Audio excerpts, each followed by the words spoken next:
Continue previewing the Masters as we're going to look at some three balls that we have upcoming for tomorrow morning, 9:36 a.m. Eastern time. Bobby Mack, who Sia was just talking about, Billy Horschel and Nick Dunlap. Well, Sia just told us Nick Dunlap is not in good form right now. I'm crossing him off. Billy Horschel's way too hit or miss. I do think Bobby Mack is the play here. I like that look at plus 105. Morikawa, Neiman, and Minwoo lead the next group up. I would either go with Minwoo or Morikawa. Minwoo is coming off of a win a couple weeks ago, looking really good. Morikawa, obviously a guy that I love this week, so probably would be Colin for me at plus 130. If I had to pick another guy, though, I think Minwoo a good look at plus 230. Then we got Jason Day, Keegan Bradley, and Phil Mickelson, the 9:58 a.m. pairing. I like Phil here at plus 210. Keegan is having a nice season. I don't really like him, though, all that much at Augusta. Jason Day, he's played the Masters a bunch. He really hasn't been in contention.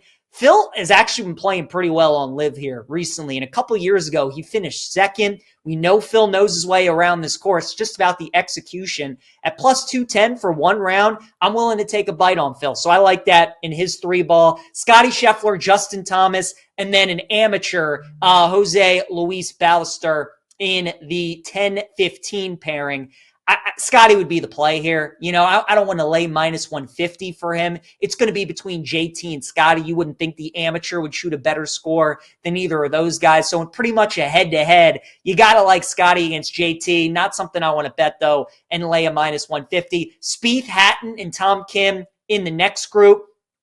I think this is either Spieth at plus 140 or Tom Kim at plus 220. I kind of think the Tom Kim price is intriguing. We all know how volatile Jordan Spieth can get, right? He can go out tomorrow, shoot a 4-under. He could go out tomorrow and shoot a 6-over or anything in between. Tom Kim, it feels like there's a little less volatility there. Still hasn't played the Masters all that much, though. But I think at the price you're getting, plus 220, he's interesting. So it would either be him or Jordan for me. I like Thomas Dietrich in the next group, him, Maverick McNeely, and Tony Finau. Again, it's just the price at plus 210. I think in a lot of these three balls, the guys who's getting priced the highest is worth the bet because, again, it's just you don't know what you're going to get out of these guys.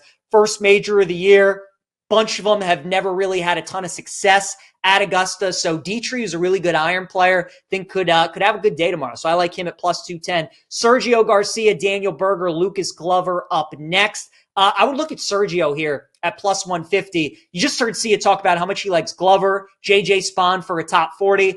I agree. I think those guys could have good weeks, but just for one round, I would look at Sergio. He hasn't played well at the Masters the past couple weeks, but he's playing well on LIV.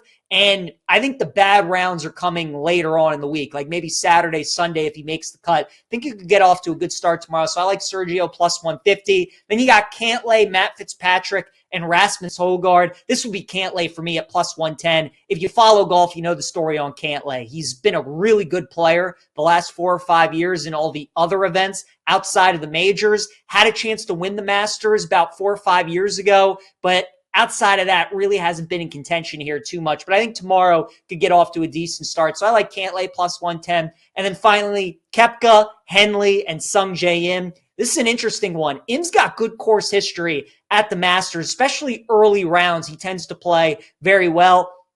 You obviously got Brooks, who's no stranger to major championships, and then Russell Henley, a guy that I really like this week as well. So I think that's a really good three-ball pairing. You could make a case for any one of those guys. Henley's my dude, though, this week, and I'll roll with him at the plus 165.